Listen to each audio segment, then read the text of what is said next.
Good morning, everybody. My family, my fans, that keep egging me on to just keep doing this, right? I'm gonna totally change up the pace a little bit and just get into, how I created the life that I have today, and how I became my own boss. It's not for everyone. I mean, there's on a lot of occasions, because I am doing really well in my life financially and all that other stuff. I always hear this, well, that's because you have your own business. That's one of the most insane statements. Like, it's such a blanket statement. It's like, okay, automatically because you have your own business, you're successful. Well, that's not the case. So if you think it's hard working for a company, just multiply it by 5, right?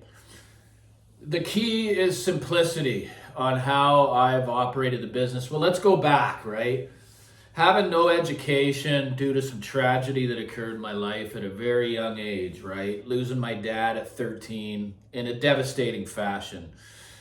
I don't need to get into how put it this way, he ended his own life when I was 13, and I was a straight kid, playing high level sports, doing good in school, good friends. And when that happened, that was the transition from grade 7 to 8. That was it, man. I just threw it all away. Once I smoked that first joint, I didn't have to feel anymore because I did not know how to deal with losing my idol, basically, right? So, trials and tribulations, it just went on, and the drugs progressed. The school was over at grade 8. It just progressed. Jails, institutions, lots of jail time. Lots. Juveniles are awful. I'm telling you, it's worse than the adult prison. I've been to Ocala. There was no problem there as long as you keep your mouth shut. But you got to be ready to back yourself up, right? In case you can't back down, right? So I took a lot in juvenile until I finally snapped. And most athletes are a lot more dangerous than they realize when provoked. So I did well in that area.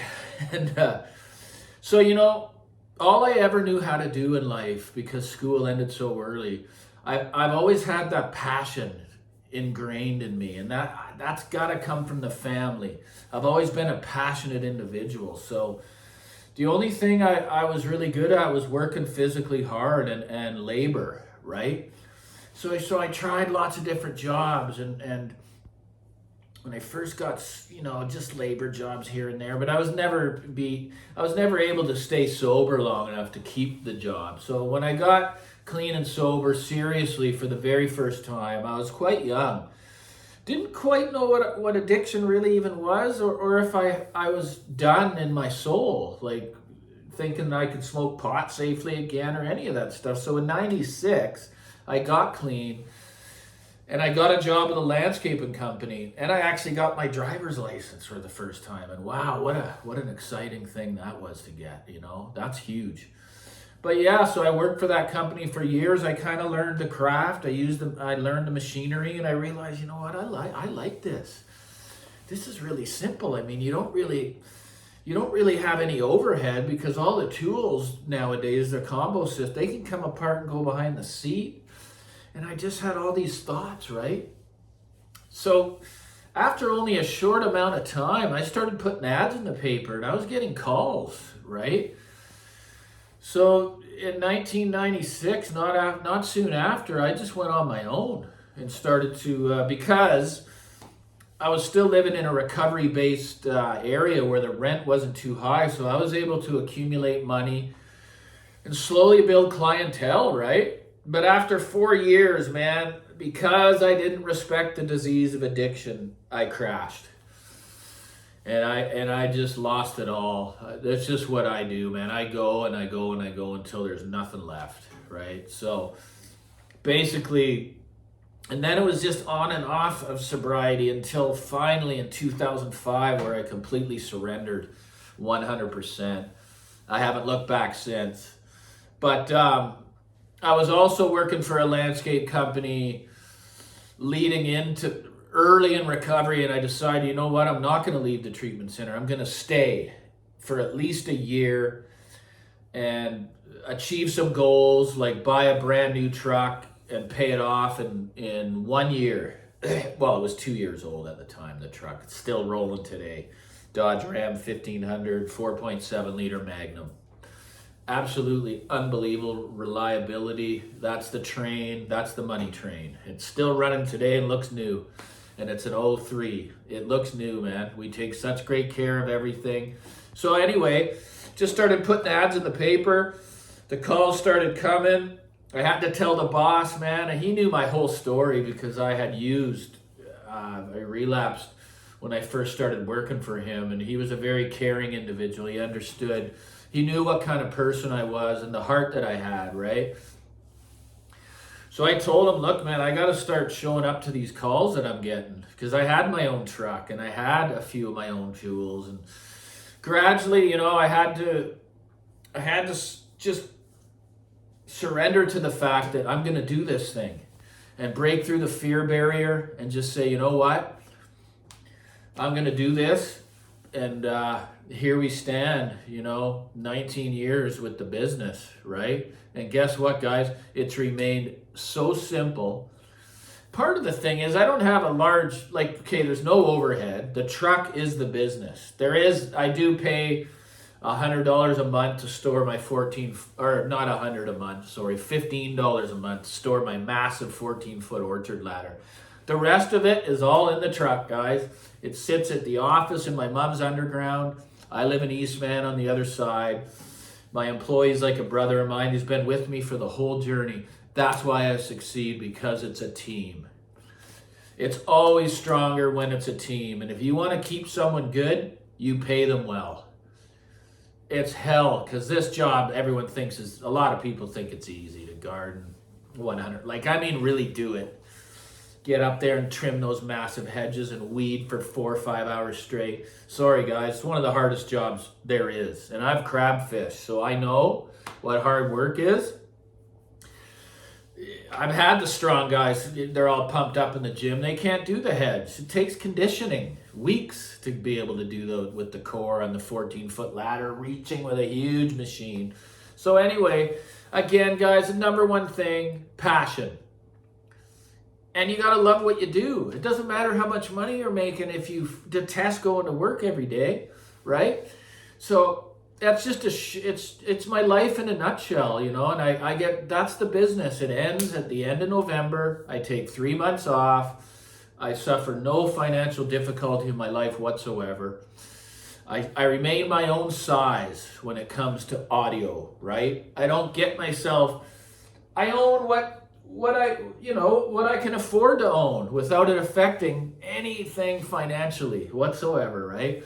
I don't have to use credit cards to buy stuff. I keep the compulsions away. I learned to use market at a very young age, right? And that's how I was able to do this. And that's why I'm sharing now with the world my journey. And, number one thing is passion. And I'll tell you right now, if I was given an option, here's an example, okay? I know how toxic social media is. And that's why I'm very wary and very careful here, because it's already got its claws in me. I've only been doing it a year. I noticed one fella, I'm not even going to say his name, he's gone. He had many, many thousands of followers. But it doesn't matter. The risk is not worth the reward. This is just a little thing I'm doing on the side. If I was given a choice, okay, you can make over 100K with your landscaping business, or you can make over 100K doing YouTube. I'd take the landscaping every day of the week. For one, it's good for the body and mind. Two, there's zero stress with my business. Absolutely. Most of my clients I've had for 19 years. I got them, they know my whole life, right? It's just a wonderful thing. I look so forward to leaving the house early in the morning, putting in 6 hard hours maybe, and that's it. And I could hire someone else to work, and my buddy could run the whole show, my employee, but what would I do? Sit here on fucking social media? It's toxic, guys. It's so toxic for me anyways, because I'm so passionate. I want to get in there and answer every comment. You know, it sucks to have this personality. It really does. But I'm aware, right, of the things that I got to watch out for in life, man, because it's going to be the mental health and health that's number one now, coming up to 55 years old. I see the power and how negative these things can affect.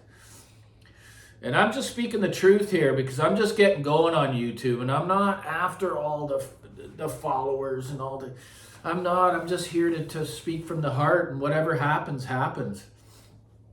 It's just an infinite amount of information that's going to be coming out. I can do videos every day, and I will for the month of December, but January, it's going to slow down a little bit because I just don't want to do this to myself. I don't, man.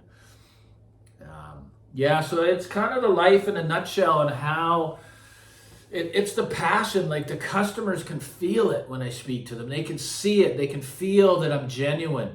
They know that they're in good hands, right? And that I'm going to do the best that I possibly can, like my dad taught me to do. And sometimes that's not good enough, and that's okay. I'm okay with that, right? So anyways, it's a little bit of a change of pace here. I want my followers to know who I am, and that what comes out of me here on YouTube is 100% honest and genuine, whether it's filtered or not. I'm here to help. I just don't want people going down the rabbit hole, man. You just got to watch out. This is so complex. Anyway, thanks for listening. Hey, like and subscribe. Hit the notification bell. I'm working here.